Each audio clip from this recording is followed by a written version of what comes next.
certa. 11 horas e 12 minutos, hora certa do Você em Pauta da Rádio Jornal de Itabuna. Café News.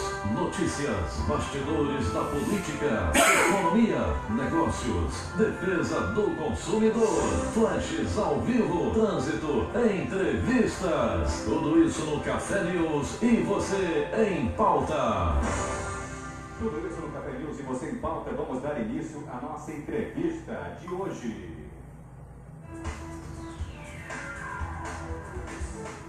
Olha só, está aqui em nossos estúdios o ex-secretário de Saúde de Itabuna, o Wilson Nascimento.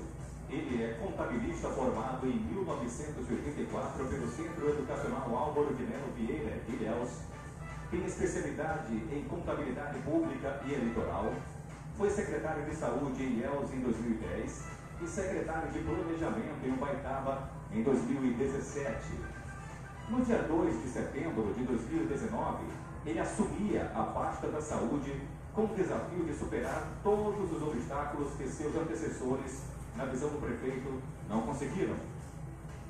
Na esteira das dificuldades que se tornou a Secretaria Municipal de Itabuna, o agora ex-secretário Wilson Nascimento considera como seus feitos mais importantes esses: resgate da autoestima dos servidores.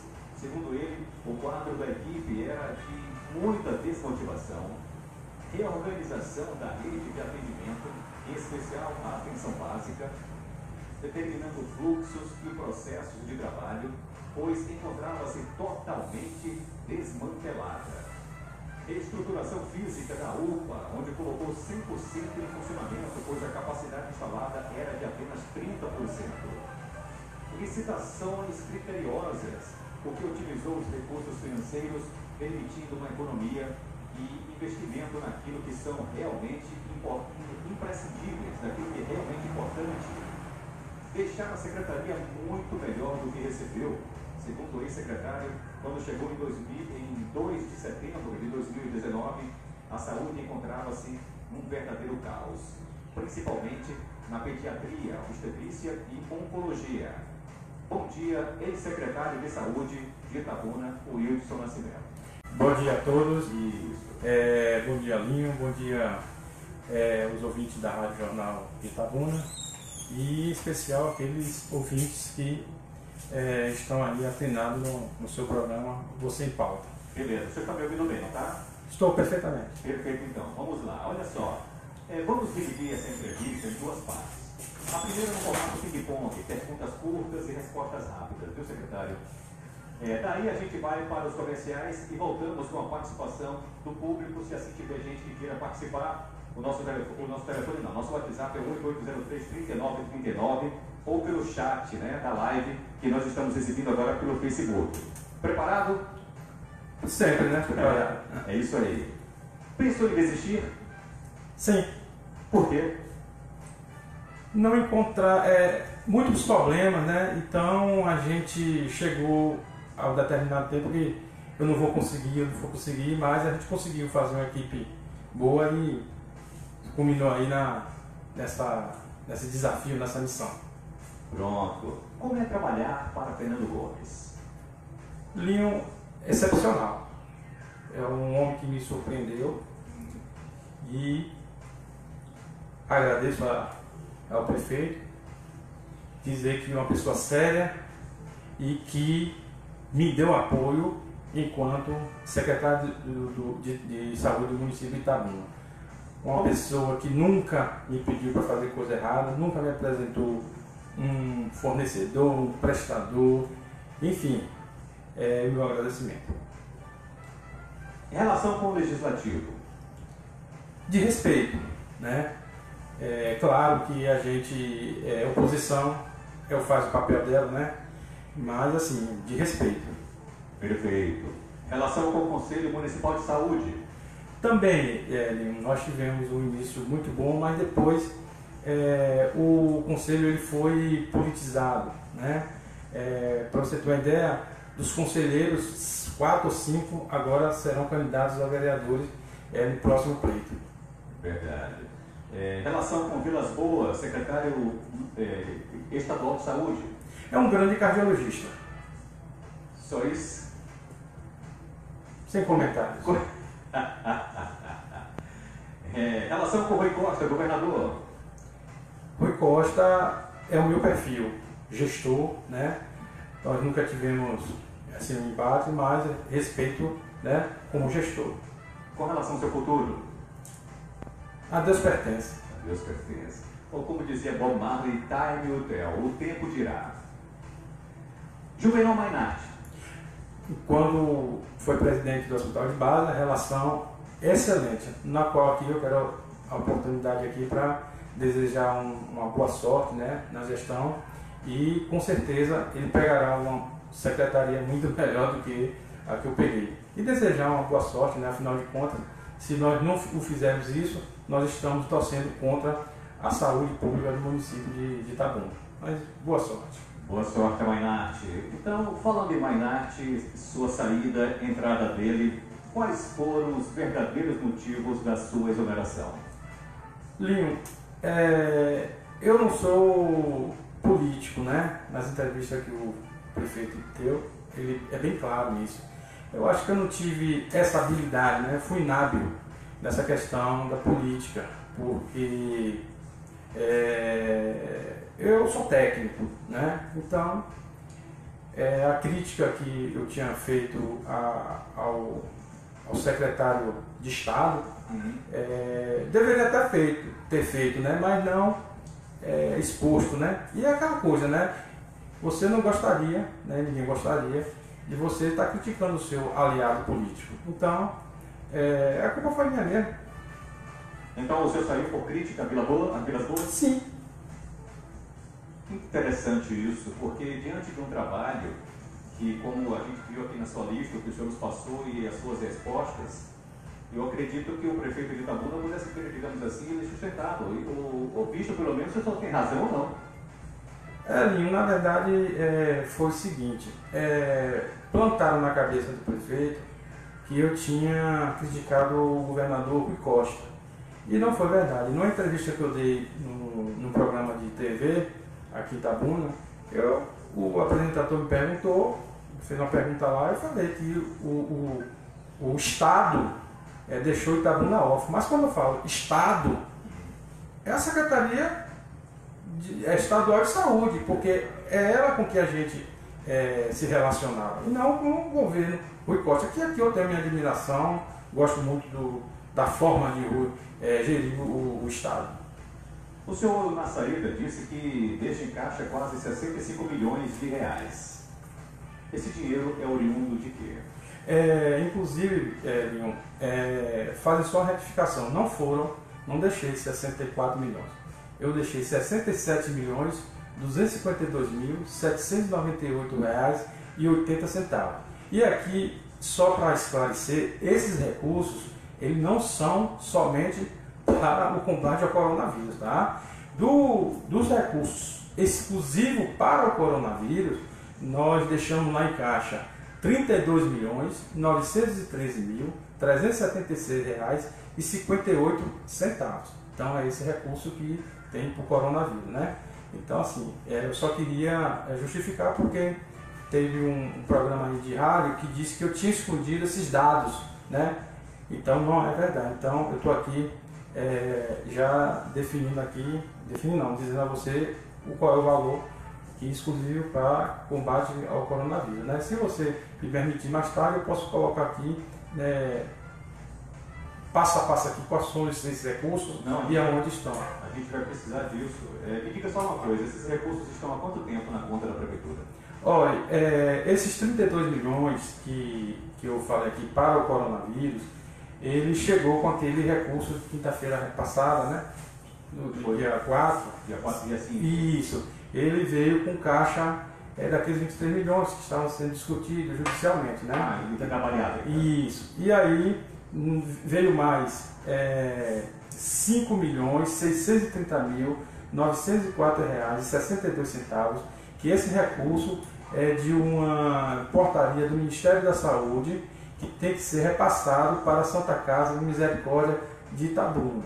Mais R$1.054.743,35, que deverá ser repassado para a maternidade Esther Gomes, que são recursos exclusivos para o combate ao Covid-19. Então, somados, né, com recursos dos 23 milhões, né, mais R$ 111.294,55, que foram recursos doados pelo Ministério Público do Trabalho, o que nós chegamos a um valor para o combate ao coronavírus, R$ 32.913.376,58.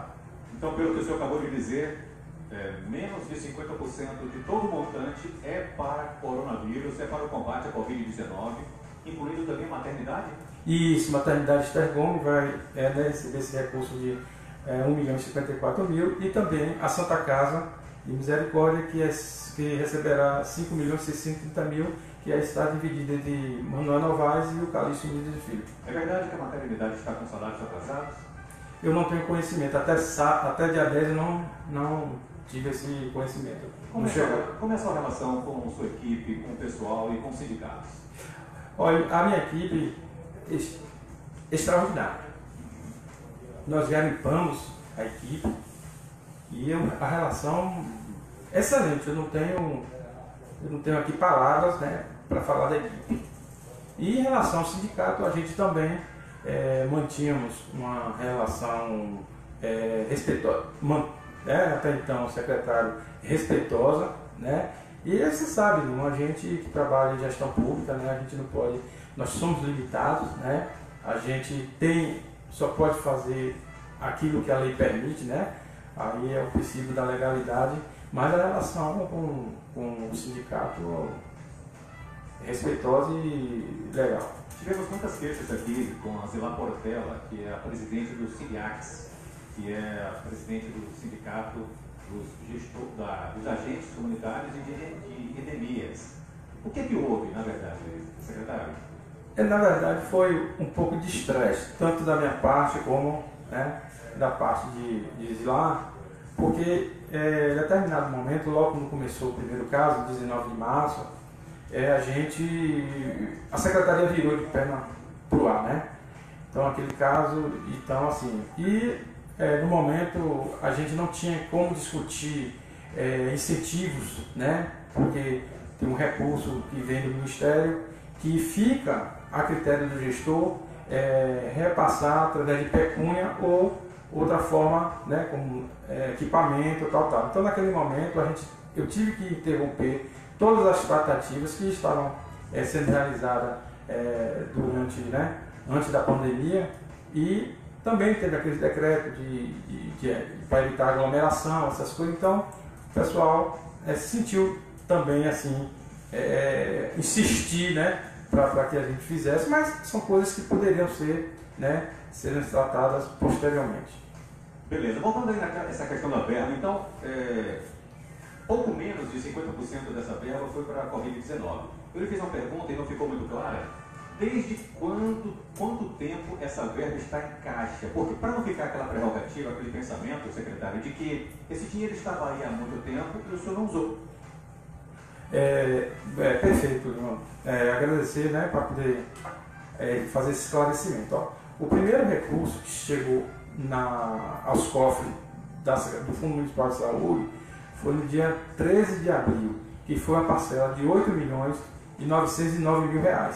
Tá? Em abril chegou esse recurso, depois chegou mais 82 mil, já no dia 27 de abril mais ou menos, 82 mil, e depois chegou mais, isso aí já foi em maio, recurso de R$ 1.155.135, que foi de uma emenda parlamentar ou emenda de bancada. Então, o recurso, o primeiro repasse foi no dia 13 de abril de 2019. De lá para cá, nós tínhamos que estar fazendo esse processo licitatório, né? Toda a questão de trâmite, de processo de fluxo administrativo. Então, a primeira parcela chegou dia 13 de abril de 2019. Depois existe uma queixa, principalmente da ala do comércio, de que Itabuna demorou muito para construir os novos leitos. Isso é fato? Linho, veja só. sempre nas minhas entrevistas, eu quis deixar claro que a pandemia é uma política de Estado. E nós não demoramos de fazer, porque, preste atenção, no dia, e aí você pode lembrar, no dia 23 de março, o Estado esteve aqui e disse que o hospital de base seria 100% Covid. Posteriormente a isso, então tudo começou ali. Então, posteriormente a isso aí, eu costumo dizer assim, as barbeiragens da Secretaria de Saúde do Estado começaram naquele momento. Tá? Então, tira-se todos os pacientes do hospital de base para ser 100% perfeitamente. Aí não deu certo, volta. 5 dias depois volta. Volta. Não foi nem 5 dias, acho que 3 dias. Há risco de ter tido contaminação nesse processo? Eu não tenho embasamento legal para lhe responder. Então, o que aconteceu? Aí eu liguei para o secretário de Estado e perguntei, e aí, o que é que nós vamos fazer agora com o hospital de base? Antes disso, antes de ter essa questão de tirar o pessoal, doutor Fernando, que é um infectologista, e doutor Eduardo Kowalski, né, fizeram um planejamento de que aquele hospital deveria ser misto ou híbrido, né? Atender quem é Covid e atender o que não é Covid. E aí já tinha feito um planejamento para aquele hospital. E aí o que aconteceu? Quando o Estado definiu que aquilo ali seria 100% Covid, depois acabou não sendo, eu liguei para o secretário de Estado e perguntei, doutor Fábio, e aí, como é que eu faço agora com o hospital de base? Não, Wilson, deixa aí com a segunda onda. Só que a gente não esperou essa segunda onda. Então nós fomos para dentro daquele hospital fazer as estruturas de barreiras sanitárias internas, porque eu sabia que ia chegar, porque quer ou não, o Covid ia chegar no hospital de base, porque é um hospital regional. E se não se preparar antes, preparar durante, é impossível. Isso, perfeito. Então assim, nós não paramos, né? O base naquele momento estava sem recurso para se fazer essas barreiras sanitárias. Nós fomos para dentro do hospital de base, transformamos algumas enfermarias lá, tiramos onde era o arquivo morto e tiramos daquela unidade, transformamos, né? E aí nós fizemos essas barreiras sanitárias ao custo de R$142 mil. E aí, no dia 29 de abril, o hospital de base já estava pronto para receber os equipamentos que só chegaram no dia 2 de junho. Quando o senhor diz que estava pronto, era dizer o quê? Alas novas? Toda a estrutura, porque toda a estrutura de barreira sanitária, isso, nós pintamos as enfermarias, nós consertamos o telhado, então assim, foi feito esse trabalho para aguardar os equipamentos que o Estado depois teriam fazendo, vamos ver se a gente consegue os respiradores. Então não houve por parte da Secretaria de Saúde, nem por parte do Hospital de Base, demora. Tanto é verdade que o hospital só recebeu os respiradores no dia 6 dia 2 de junho. E outro momento que eu quero aqui reportar, para você e os ouvintes aqui entenderem, né, que o hospital, um leito de UTI, ela não é só feito de respiradores. E aí o que foi que aconteceu? O Estado não ia mandar, o Estado só ia mandar os respiradores. Então o que foi que aconteceu? Se houve um plano de trabalho, precisaria fazer outras intervenções dentro do hospital de base. E aí nós encaminhamos aqueles R$6 milhões para que o hospital de base se preparasse. Se não fosse esses 6 milhões, que esses 6 milhões foram retirados daquele 8 milhões e 900 dessa primeira parcela. É isso que eu ia perguntar. Esses 6 milhões que foram entregues ao base foram naquela primeira remessa de mais de 8 milhões. Isso, dos 8 milhões e 900. Esse dinheiro veio do governo federal. Isso, e do Ministério da Saúde. Exatamente. Então a gente pegou os 6 milhões, fizemos um convênio com o hospital de base, e o hospital de base lá ampliou a capacidade da usina de oxigênio, porque você sabe, tratamento para Covid utiliza muito oxigênio. Estação de tratamento de esgoto, a questão da compra de EPIs para os seus funcionários, também medicamentos, nós passamos a enxoval, né? Nós passamos essa parcela de R$2 milhões, a última parcela que nós passamos para o hospital de base, foi para custear esse primeiro mês aí, enquanto o Estado habilitava os leitos de UTI, que até no dia 10 da minha saída ainda não tinha sido habilitado. Então, o hospital de base ele precisa pagar os intervencionistas, precisam pagar a equipe que estão trabalhando lá na área de Covid. Me diz uma coisa, com relação ainda àquela mudança de pacientes do base para o Cacau, foi avisado antes ou foi em cima da hora? Porque a gente tem relatos, por exemplo, do chamado Comitê de Crise, que acabou sendo dissolvido exatamente porque não conseguia manter os planejamentos, ou seja, não conseguia colocar em curso o que foi planejado. Então há um relato de Ronaldo Abud, uma carta aberta, que inclusive está no site do vocêempauta.com.br, você pode acessar, e Ronaldo Abud diz o seguinte: olha, a gente fez o plano hospitalar juntamente com a Secretaria de Saúde, representada pelo secretário, até então o secretário Wilson Nascimento, conselhos, polícia militar, bombeiros, tivemos a participação também do Conselho Municipal de Saúde, e do nada desce um helicóptero. Aliás, não, veio uma ordem de mandar a mudança desses pacientes para lá, para o Costa do Cacau, que não estava no plano do comitê. Essa ideia não estava no plano do comitê. Outra situação foi essa: desce um helicóptero no meio de uma reunião do comitê, até o comandante do 15º Batalhão ficou surpreso, porque não sabia daquela visita, aonde o governador, ou foi o secretário, manda 2 técnicos para avaliar o São Lucas, que inclusive já tinha sido avaliado como financeiramente ruim, não teria como colocar o São Lucas, inclusive para a questão de profissionais de leito de UTI, que são profissionais diferentes. Então tudo isso não causou digamos assim, um bate-cabeça entre vocês, porque as críticas foram muitas, acusações de decisões monocráticas, de não seguir o plano, interferência do Estado. Conta um pouco para a gente sobre essa questão do comitê. Linho, veja só, eu acabei de falar aqui, né, no início, que a questão de pandemia é o Estado. É o Estado que tem que ser responsável.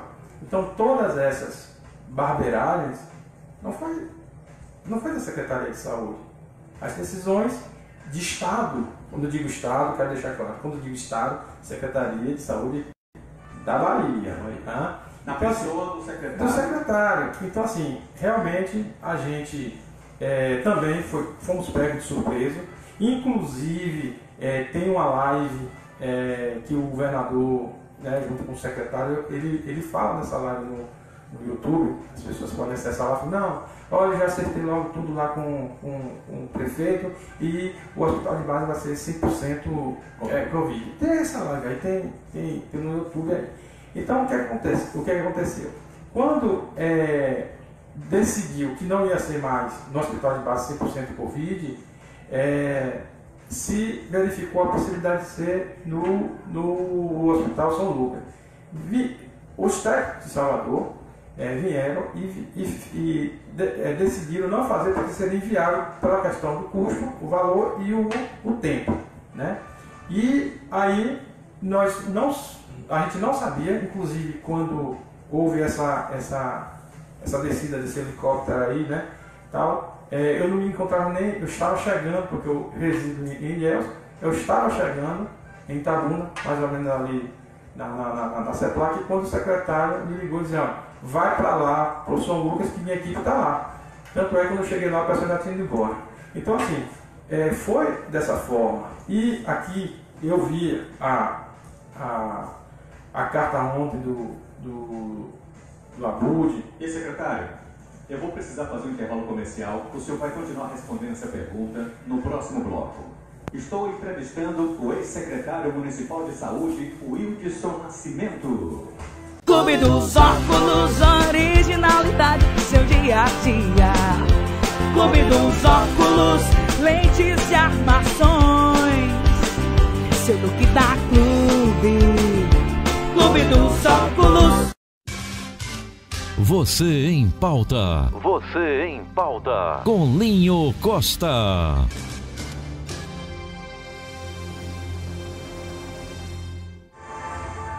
Voltamos aqui com a nossa entrevista com o ex-secretário municipal de saúde, Wildson Nascimento.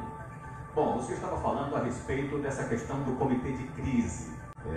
Ronaldo Abud botou como trapalhadas e atrapalhadas. Mas a gente que sempre fica cá de fora, secretário, sempre estranhou uma coisa. Por que nunca foi feita uma coletiva com a imprensa a respeito da Covid-19? Linho, a gente nunca fez uma coletiva à imprensa em vista de que foi muito tumultuado no início, né? Então, assim, foi uma falha nossa, né? E aí a gente tem que assumir também os nossos erros, as nossas falhas, né? A gente tem que ser humilde o suficiente para dizer que nesse sentido a Secretaria de Saúde ela errou. Então ficou apenas, né, nos boletins epidemiológicos, né, essas informações. E assim a gente, né, assume esse erro, essa falha. Mas eu gostaria até, se você me permitir, falar sobre esse comitê. Por favor. Eu vi essa carta do Abud e desde o início, isso me trouxe um grande problema. Nós encaminhamos na época, o comitê não deveria ser formado pelas essas pessoas, pelas essas entidades. Inclusive, eu fiquei numa situação muito ruim com as universidades, porque se você for verificar, não tinha nenhum representante das universidades, que são as instituições muito importantes em época de pandemia, de endemias, entendeu? São as instituições de ensino científico. Perfeitamente, ficaram de fora, ficaram a Faculdade de Santo Agostinho, a UESC, a UFSB, né? Logo essas duas que eu falei, Pois é, ficou fora, mas por quê? Quando nós encaminhamos na época o prefeito em exercício, né? O titular não estava, tinha assumido o Vitor, Fernando Vitor tinha assumido, nós tínhamos encaminhado essa formação e infelizmente não foi acatado. Então, para você ter uma ideia, para a formação desse comitê, tinha 5 representantes de empresários, né? Então, assim, as faculdades, as universidades ficaram fora. Eu fiquei constrangido, né? E aqui eu quero aproveitar a oportunidade e pedir minhas desculpas. Então, assim, todas as reuniões, eu só participei de 3, porque todas as reuniões que eu participei era para ver que dia o comércio ia abrir, que dia o comércio ia reabrir. Então não houve uma discussão, né, e aí eu quero discordar de parte dessa carta do Abud, que em nenhum momento não foi discutido outras situações dentro do comitê de crise, porque os empresários não deixavam, né? Só ia discutir que dia vai ser reaberto o comércio. Então não houve outro tipo de discussão, entendeu? Para você ter uma ideia, numa das reuniões, uns 5, 6, 7 dias depois, o presidente do CDL, Carlos Lee, já estava dizendo que tinha empresários já falindo, né, com 7 dias de comércio fechado, que as pessoas já estavam passando fome, né? Então, assim, meio complicado. É certo atribuir à prefeitura esse ônus? Eu acho que é injusto. É injusto porque, enquanto município, a gente veio fazer essa parte, entendeu? Acredito que vai continuar, que tem que continuar, porque é a prevenção, é a questão de cuidar dos nossos funcionários, né? Então, assim, é a prevenção que nós temos que cuidar, o município é a responsabilidade da prevenção, né? E aí a gente fica triste quando um empresário ele emite uma carta daquela. Quantas vezes os empresários cobraram a Secretaria de Saúde do Estado? Nenhuma. Por que tudo nas costas do município? E se o governo do estado não consegue trazer a tempo os respiradores, que inclusive é outro assunto que a gente vai tratar aqui, porque o secretário Vilas Boas, o Fábio Vilas Boas, chegou a sugerir, digamos assim, que o senhor seria limitado tecnicamente porque fez uma análise errada dos respiradores que enviaram, mas na própria carta do Ronaldo Abud, ele explica que coisa nenhuma. Os respiradores realmente não servem para a Covid e o senhor teria razão. Justamente, Linho, a gente estava trabalhando num plano de mitigação, né? Esse plano tinha sido apresentado ao Ministério Público no dia 4 de junho, né? O Ministério Público, ele fez um questionamento. Ele fez o seguinte questionamento: esse plano aqui tá excelente, né? Mas será que o município tem condições de fiscalizar esse plano? Ou seja, tem, por exemplo, o comércio tem servidor suficiente para se fazer essa fiscalização? Foi o que foi questionado pelo Ministério Público. O plano de mitigação que foi elaborado pela Secretaria de Indústria e Comércio, onde tem o titular Jorge Vasconcelos, foi perfeito, entendeu? Mas, infelizmente, o Ministério Público entendeu que naquele momento não tinha condições, porque a gente já estava com 1000 casos e não tinha perspectiva dessa curva descer. Então, assim, eu, inclusive, numa reunião posterior, dia 5, se não me engano, dia 6, numa sexta-feira à tarde, eu falei isso para alguns empresários, que também achavam injusto que os empresários do centro da cidade, né, pagassem uma conta muito cara, porque o comércio do centro estava fechado, mesmo aqueles que estavam funcionando clandestinamente, né, porque a gente sabe disso, né, tem a porta fechada, e eu tive a oportunidade de falar. E, em hipótese nenhuma, em nenhum momento, você pode ver nas minhas entrevistas, eu fui contra a abertura do comércio. Então, assim, a gente precisa fazer essas avaliações, né? Então, porque depois da crise pode vir uma crise econômica, não pode não. Já tem. Já está. Já. Me diga uma coisa, qual foi a parte da carta aberta de Ronaldo Abud que o senhor achou injusta? Olha, quando ele fala que atrapalhadas e atrapalhadas, né? Se for pegar o viés dessa carta, vai verificar que a maioria das coisas, 99% dessa carta, ela tinha que ser interessada à Secretaria de Saúde, não à Secretaria de Saúde do município. Mas a Secretaria de Saúde do Estado. Perfeitamente. Então, assim, Linho, assim, tem pessoas, né, que tem a sua opinião. Isso aí, nós vivemos num Estado democrático, tem que respeitar as opiniões, mas divergindo, porque não tem conhecimento técnico para poder falar algumas coisas que foram contidas na carta. Mas eu não concordo que tenha sido atrapalhadas do município. Se você fizer uma análise fria da coisa, sentar e vocês vão verificar o que foi e o que não foi. Eu vou dar aqui um exemplo.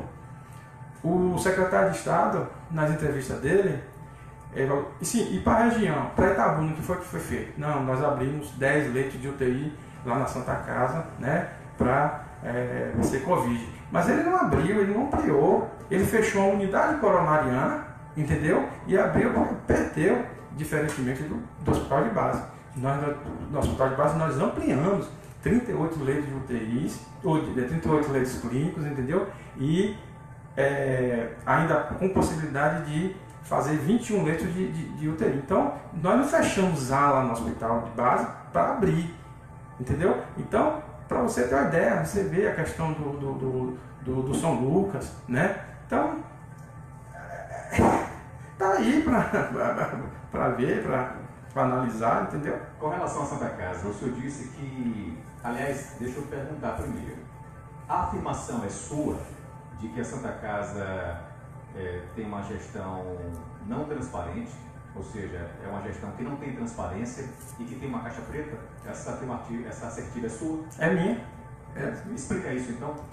Porque assim, ó, Linho, a Santa Casa, eu inclusive, mais ou menos uns 60 dias, fundamentado na Lei 12.527, que é a Lei de Informação Pública, nós enviamos um ofício solicitando para que eles botassem no portal da transparência, fizessem o portal da transparência, porque a Lei de Acesso à Informação Pública, ela está lá no seu artigo 10 ou 12, se não me engano, que fala assim, toda instituição que recebe recursos públicos, ela tem que manter uma página, um portal na internet, para dizer os gastos, né, quanto foi gastou, com o que gastou, e nunca foi feito isso, apesar de eu ter encaminhado isso solicitando, né? Então assim, você não sabe hoje quanto recebe um funcionário.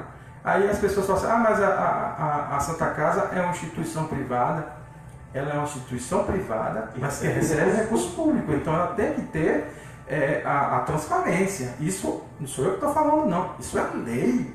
Isso é lei. Então assim, a partir do momento que um instituto... Porque se você chegar para mim e falar assim, olha Wilson, você está fazendo isso, isso, isso. Eu vou chegar para você, se eu não tenho nada para esconder, eu vou chegar para você, você aqui, ó, você está falando de mim, entendeu? Então assim, é meio complicado. Então assim, a Santa Casa, enquanto a Santa Casa pensar que ela é uma casa de negócio, nós não vamos ter uma instituição, perdeu toda a sua função institucional, a Santa Casa, infelizmente. Com base no que o senhor disse, isso seria, digamos assim, a caixa preta? Quando você não tem transparência nas coisas, eu falo sempre, é caixa preta, você não quer transparecer isso para a população. Então assim, em nenhum momento eu sou contra a instituição Santa Casa. Respeito a Santa Casa. Não tem um lado político, porque o doutor Eric era pré-candidato? Não, porque quando eu cheguei, Eric já não era mais candidato. Não tem nada a ver, eu me relaciono bem com o doutor Eric. Me relaciono bem com o doutor Eric. Mas acontece o seguinte, a Santa Casa, ela precisa ser mais resolutiva, né? Então a Santa Casa, ela precisa ser mais transparente. Ter mais transparência nas coisas. Então, assim, ninguém sabe hoje quanto é que ganha o superintendente. Ninguém sabe quanto é que ganha a secretária. Ninguém sabe nada. Ninguém sabe nada. Então, assim, eu não tenho. E eu quero deixar aqui bem claro, deixar muito claro, que em nenhum momento eu fui contra a Santa Casa. E em todo momento eu sempre disse que a Santa Casa, ela precisava ser transparente. É um equipamento importante, não só na questão de saúde, mas uma questão econômica. Quantas famílias tem lá? Eu sempre, vou defender a Santa Casa. Agora, a gente não pode também estar encaminhando dinheiro e não sabe para onde, que fins tem isso aí. Eu tive um relato que vai um pouco de encontro com algumas coisas que o senhor falou. Por exemplo, eu tive um relato de um médico, ele é da área de pediatria. Ele me mostrou um embrulho com 4 máscaras dentro e eu perguntava a ele, vem cá, essa são os seus EPIs? Ele, sim, esses são meus EPIs. Outra coisa que ele falou, na minha unidade onde eu trabalho não tem um comprimido de AS. E aí relatou que a criança, quando tem uma febre, que tem uma convulsão, ela pode ter problemas neurológicos sérios. Se você não tem um comprimido de AS de 10 centavos, a gente tem aqui no Maria Pinheiro críticas que não tem médico no posto de saúde do bairro Maria Pinheiro. O Nailton, que é um grande ativista político, digamos assim, que mora lá no bairro, nos ligou várias vezes aqui, não tem, alguns postos de saúde não tem dentista. Como é isso, secretário? Linho, quando nós chegamos na Secretaria de Saúde no dia 2 de setembro, nós não tínhamos um esparadrapo dentro do almoxarifado. Nós não tínhamos uma gase. Eu quero dizer o seguinte, que esse período de pandemia agora, isso aí, ele não pode estar reportando, podemos regularizar isso. Realmente nós estamos com um grande problema agora na rede básica de saúde, porque os nossos médicos, eles são idosos. Então, por ser grupo de risco, tem que se afastar. Realmente tem unidades básicas de saúde que não estavam funcionando 100%. Tem unidade de saúde que temos dificuldade em rodar ela, porque os funcionários, né, que possuem comorbidade, que é grupo de risco, teve que se afastar. Então, assim, foi um samba ele criou doido. Agora, essa questão, e aí eu gostaria aqui até de esclarecer que em nenhum momento a Secretaria de Saúde de Itabuna deixou de estar fornecendo os seus EPIs. Pode estar em algum lugar ou outro questão de logística, mas eu vou passar para você, porque não dá tempo no seu programa mais, mas eu vou passar para você todo o estoque do almoxarifado que eu deixei no dia 10. E você vai verificar lá que é suficiente para a gente trabalhar. Então, como é que eu tenho 30 mil litros de álcool em gel e não chega na unidade básica de saúde? Então, eu quero deixar claro outra coisa também. Nós deixamos aqui 90% das coisas licitadas. Nós deixamos, graças a Deus, uma gestão transparente e que eu me coloco à disposição do Conselho de Saúde, OAB, Câmara de Vereadores, para mim prestar conta, que aí eu faço questão. Então, a gente trabalhou dentro do que é comandado pela legalidade e, mais uma vez aqui, agradecer essa oportunidade da gente estar, não é fazendo prestação de conta, né, mas esclarecendo alguns pontos enquanto nossa estada na Secretaria de Saúde. E eu vou deixar com você, Leon, também, eu vou deixar um laudo técnico da questão dos respiradores. Está aqui, eu vou deixar contigo. Então, os respiradores realmente não prestam para Covid? Não sou eu que estou dizendo, é o laudo. Sou eu que estou. Eu concordo com o secretário de Saúde do Estado quando ele fala que eu não tenho embasamento técnico para fazer, mas só que eu peguei um profissional de larga experiência e que é engenheiro clínico. Então, assim, não foi eu que cheguei. Ou seja, e abrir a boca e falar assim, tipo, né? Enquanto a despreparo, que o secretário de Saúde falou para mim, vamos dar tempo para ver quem é despreparado, né? E aí eu quero também dizer, enquanto secretário, sempre tive respeito com o secretário de Estado, né? E dizer que o meu respeito continua, né? Eu não vou tensionar com o secretário de Estado, também porque minha voz talvez agora seja muda, né? Então, assim, era isso que a gente ia falar. E deixar aqui o meu grande abraço ao prefeito Fernando Gomes. Você em pauta. Você em pauta.